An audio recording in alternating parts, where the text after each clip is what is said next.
하나님 말씀 예레미야 8장입니다. 예레미야 8장 1절에서 22절까지 교독하겠습니다. 나 여호와가 말하노라. 그때의 사람들이 유다 왕들의 뼈와 그 방백들의 뼈와 제사장들의 뼈와 선지자들의 뼈와 예루살렘 거민의 뼈를 그 묘실에서 끌어내어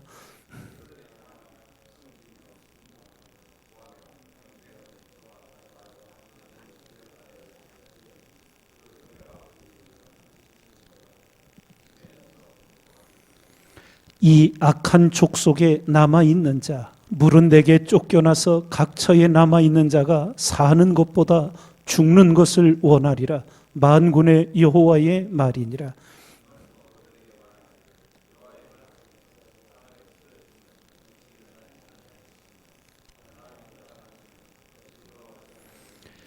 이 예루살렘 백성이 항상 나를 떠나 물러가면 어찌미뇨. 그들이 거짓을 고집하고 돌아오기를 거절하도다.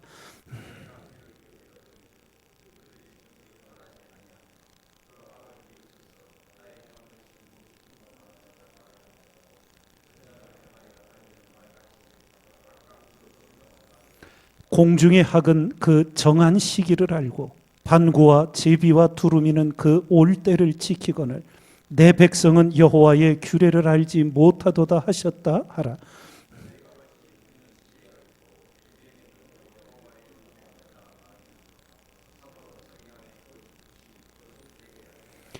지혜롭다 하는 자들은 수욕을 받으며 경황 중에 잡히리라. 보라, 그들이 나 여호와의 말을 버렸으니 그들에게 무슨 지혜가 있으랴.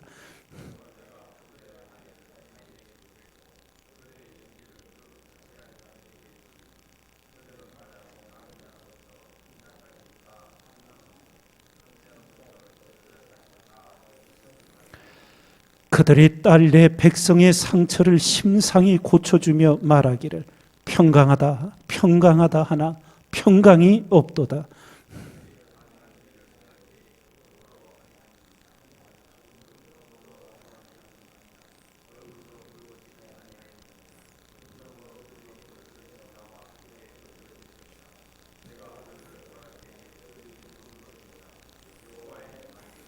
여호와께서 말씀하시되 내가 그들을 진멸하리니 포도나무에 포도가 없을 것이며 무화과 나무에 무화과가 없을 것이며 그 잎사귀가 마를 것이라. 내가 그들에게 준 것이 없어지리라 하셨나니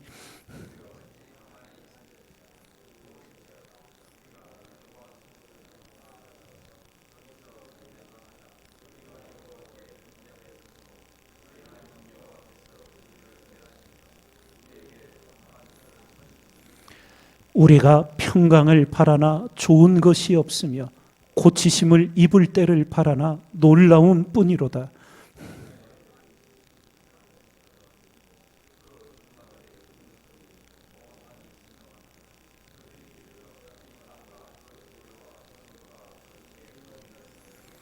여호와께서 말씀하시되 내가 술법으로도 제어할 수 없는 뱀과 독사를 너희 중에 보내리니 그것들이 너희를 물리라 하시도다.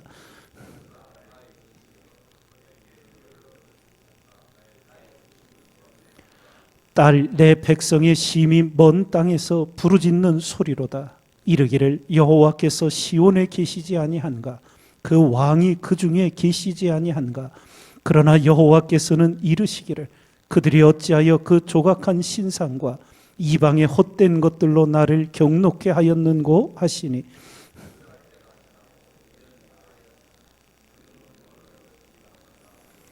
딸 내 백성이 상하였으므로 나도 상하여 슬퍼하며 놀라움에 잡혔도다.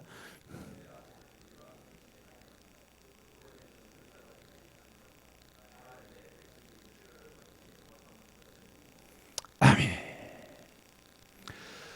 오늘 말씀도 죄를 깨닫지 못하고 죄악을 떠나지 않는 남유다 하나님의 백성들을 향한 예레미야의 절절한 탄식과 또 지적입니다.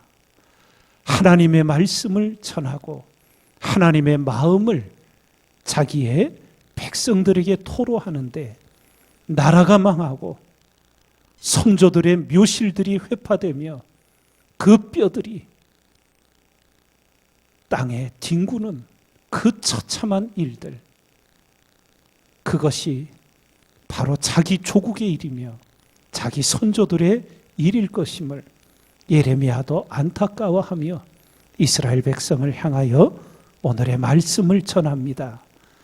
하나님께서 죄악을 회개하지 않는 남유다의 백성들을 향하여 한마디로 말씀합니다. 사는 것보다 죽는 것을 원하리라.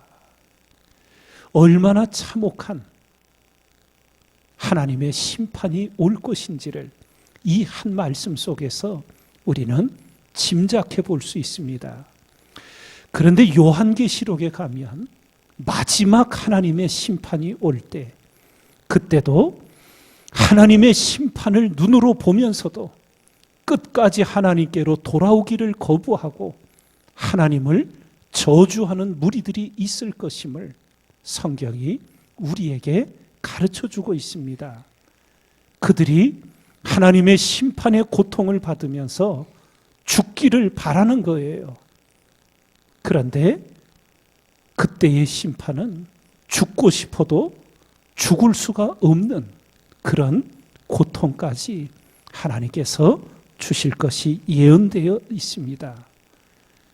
죄악을 떠나지 않고는 길이 없습니다.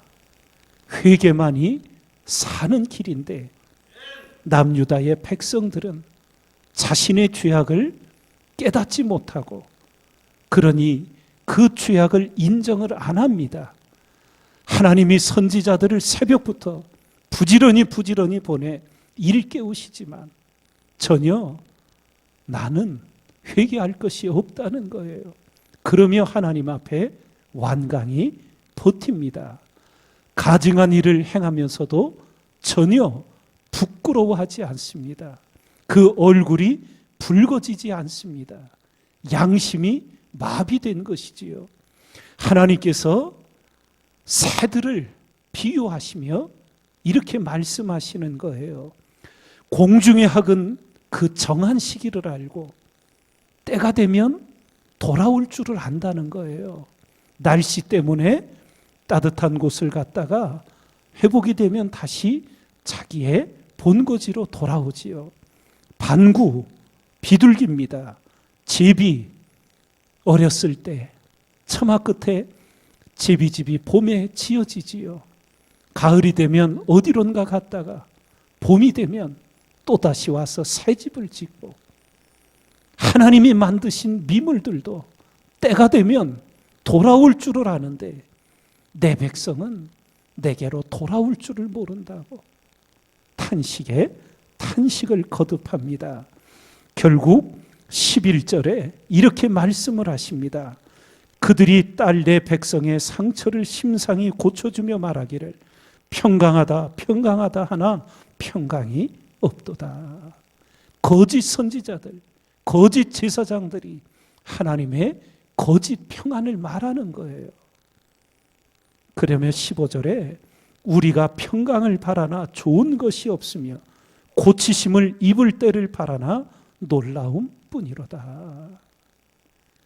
하나님 앞에 이 새벽마다 회개의 은혜를 구하며 회개를 통한 새로운 변화와 주님 주시는 기쁨과 평안이 넘치는 우리의 신앙의 길을 걸어가야 될 줄 믿습니다.